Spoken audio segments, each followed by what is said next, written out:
هیڅ څوک نه پوهیږي چې زه هره ورځ له څومره شخړو دردونو او فکرونو سره مخ یم.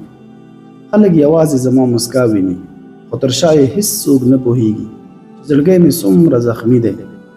زه تل مسکی یم، داسې نه ده چې هر څه سم دي، بلکې ځکه چې زه نه غواړم زما درد څوک احساس کړي. خو یوه څوک شته چې زما د زړه د حال پرته زما د زړه درد احساسوي. هغه ده زما مور. زما مور یوازینی انسان دی چې زما د خاموشو او ناویلو شخړو له امله ځورېږي. زما د هر درد، هر غم او هرې اندېښنې اغیز پر هغې پرېوځي، ځکه زما زړګی د هغې د زړګي ټوټه ده. که زه ژاړم هغې ته خوب نه ورځي، که زه مسکی یم هغې ته دنیا ښکلې ښکاري. نو که زه زغم کوم، صبر کوم، مسکا کوم، دا ځکه چې زه نه غواړم زما مور زما د درد له کبله داسې ووینم چې د زړه نه ټوټې ټوټې کېږي. زه زغم کوم ځکه زما مور زما له دردونو نه ډېره ځورېږي.